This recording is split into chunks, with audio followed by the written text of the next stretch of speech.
जो झूठ बोलते हैं उनको जनता ही पराजित कर देती है। इतने झूठे हैं, हर चीज में झूठ बोलते हैं। 49 दिन की सरकार, दिल्ली हुई बेहाल, यू टर्न केजरीवाल।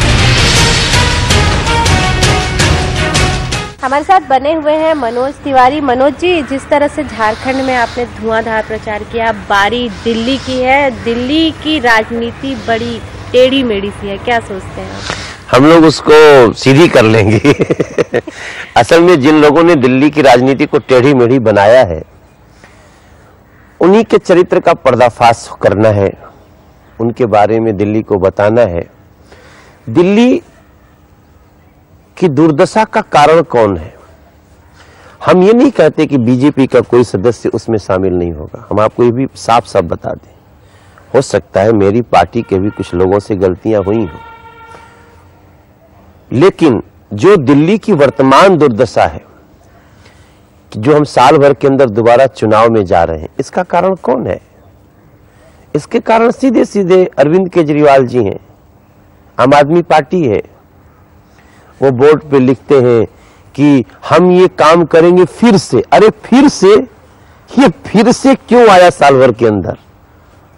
आपको जब बना दिया गया, सब कुछ जिम्मेदारी दे दी गई, तो आप क्या चाहते हैं कि 49 दिन की सरकार चले दिल्ली में और फिर से चुनाव होता रहे? गलत है। मनोज जी, क्या आप ये मानते हैं कि पिछली बार आप लोगों ने आम आदमी पार्टी और अरविंद केजरीवाल को अंडर एस्टिमेट किया? शायद पिछली बार ही आप लोग सीरियसली ले लेते उनको, तो शायद ये दिन दिल्ली वालों को ना देखना पड़ता। नहीं, अंडर एस्टिमेट करने की कोई बात ही नहीं थी, बल्कि हमारी भी आशा जगी थी उनसे। हम अगर पर्सनली मनोज तिवारी से पूछे तो मैं भी सोचता था, यार ये कोई ऐसा चीज तो नहीं इस व्यक्ति के सोच में है कि सच में जो अब तक किसी भारतीय राजनेता ने नहीं सोचा। ऐसा मैं भी सोचता था, लेकिन जैसे हमको लगता था कि भाई अब कैसे 50% बिजली का दाम कर सकते हैं? बिजली तो हमारे यहाँ तालाब से नहीं निकलती है, हम पेड़ों से नहीं आती है। बिजली को बनाने के लिए पूरी व्यवस्था है, इस देश की टैक्स सिस्टम है, कितना पैसा आता है, कैसे। हम किसी चीज को फ्री दे दे करके वोट कब लेंगे? समुचित मात्रा में मिले, समुचित रेट में मिले, उसकी बात करो। तो उसने कहा 50 दिन में हम ये कर देंगे, 49 दिन में चले गए। तो ऐसा तो नहीं होना चाहिए। मैं नहीं मान सकता कि हमने अंडर एस्टिमेट किया। पूरा देश उनसे अपेक्षा कर रहा था, और तभी एक पहली बार जन्म हुई पार्टी, उसका न कोई पार्षद न कोई कुछ भी नहीं था, और वो 28 सीट लेके दिल्ली में खड़ा था। How we can underestimate? उनकी सत्ता की भूख सामने आ गई पहली बार। फिर जब आ गई, उन्होंने जो कहा था, उन्होंने देखा कि नहीं कर सकते हैं, तो वो उलूल जुलूल बातें करके और 49 दिन में छोड़ के चले गए। भारतीय जनता पार्टी सफल हो या असफल, वो 5 साल के लिए जिम्मेदारी मांगती है तो चलाती है। उसी का रिजल्ट छत्तीसगढ़ है, उसी का रिजल्ट मध्य प्रदेश है, उसी का रिजल्ट गुजरात है, और उसी का रिजल्ट नरेंद्र मोदी है।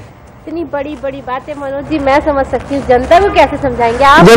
जब जनता को समझ में आ रहा है, आप जहां बीजेपी की सरकार है वहां पे जनता को फोकस करना चाहिए कि छत्तीसगढ़ में तीसरी बार सरकार क्यों बनी, और तीसरी बार बनने के बाद भी अगर एक छोटी घटना होती है तो रमन सिंह को हिल जाना पड़ता है।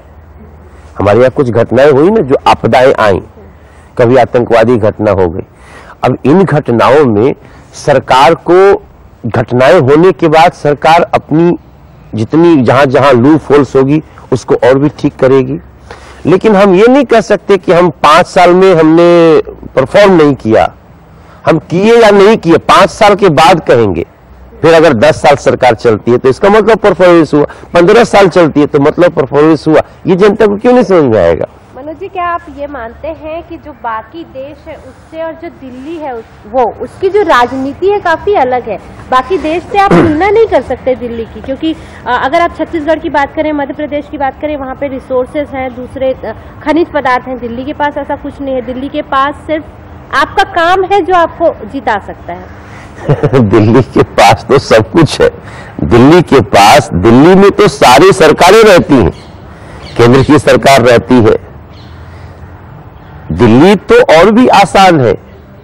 आप हमारे पूरे दिल्ली की आबादी 1 करोड़ से 1.5 करोड़ के आसपास है, उसमें जो भी होगा इतने लोगों को राहत देना, सब लोग आसपास बसे हुए हैं, लेकिन आपकी पॉलिसी नहीं है। पिछले 15 वर्ष कांग्रेस की सरकार चली ना यहां पे। आप नॉर्थ ईस्ट दिल्ली में चलिए जहां मैं रहता हूं, आप उसकी दुर्दशा देख लीजिए। पता नहीं, अभी हमने जो काम शुरू किया है, सड़क बनी है, सड़क पे ट्रक खड़े हैं, जिस रोड में साइकिल चलना चाहिए उसमें एक लाइन से बिगड़ी हुई कारें खड़ी हैं। ये किसने किया? इट मीन्स कि हमने गुड गवर्नेंस पे ध्यान नहीं दिया। डेवलपमेंट, हमने बिल्डिंग बना दिया, लेकिन बिल्डिंग में अधिकारी आए, बैठे, समय से काम करें, वो ग्राउंड पे देखें, that is good governance. Good governance की कमी रही है दिल्ली में। लेकिन दिल्ली में जातिवाद बहुत अहम मायने रखता है। अलग अलग जातियां, अलग अलग प्रदेश के लोग हैं, सबको किस तरह से अपने साथ लाएंगे? पूर्वांचल के लोग अलग हैं, वहीं उत्तराखंड के लोग अलग हैं, वहीं और भी दूसरी जगह के लोग अलग हैं, कैसे? ये आपने बहुत ही महत्वपूर्ण बात कही। हमारे पूर्वांचल में, उत्तर प्रदेश, बिहार में जब वहां की सरकारों ने परफॉर्म नहीं किया तो लोगों को जातियों में बांटा। जब कोई भी सरकार परफॉर्मेंस नहीं देगी तो वो किसी तरह डिवाइड करके अपना हित निकालेगी, हित साधेगी। दिल्ली में ये हुआ है। SC ST को अलग दिखाया जाने लगा, क्योंकि ऐसे बात करेंगे इमोशनली, काम नहीं करेंगे। हम SC ST के लिए ये SC ST है, इनके हम हितैषी हैं, ये जो है ये समाज है, इसके हम हितैषी हैं। ये दिल्ली में नुकसान किया है। और मेरा अभी क्या है कि मैं जो काम कर रहा हूं एज ए सांसद, कुछ चीजें तो इतनी रुलाने वाली हैं, और मैं अगले 15 दिन में किसी ऑफिस में, किसी बड़े CEO के ऑफिस में धरना देता दिखूं तो आप आश्चर्य मत करिएगा। यानी कि अरविंद केजरीवाल से प्रभावित होने वाले, और जिस तरह से वो बैठे धरने में, अब आप भी ऑफिस में धरने में बैठेंगे, आपको लगता है? मैं नेता हूँ और मेरे अगर बात कोई अधिकारी बार बार नहीं सुनेगा तो हमको तो उसके सामने बैठना पड़ेगा। अरविंद केजरीवाल का धरना तो 26 जनवरी को भी धरना देने लगते हैं कि 26 जनवरी को परेड नहीं होना चाहिए। उनका धरना अनैतिक है। मैं जिस दिन बैठूंगा ऐसे मुद्दे पे बैठूंगा कि आप बोलोगे हाँ जी, मनोज तिवारी ने गुड गवर्नेंस को जारी रखने के लिए ऐसा किया।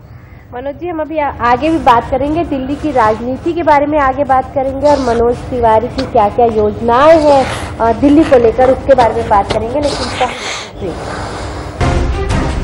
जो झूठ बोलते हैं उनको जनता ही पराजित कर देती है। इतने झूठे हैं, हर चीज में झूठ बोलते हैं। 49 दिन की सरकार, दिल्ली हुई बेहाल, यू टर्न केजरीवाल।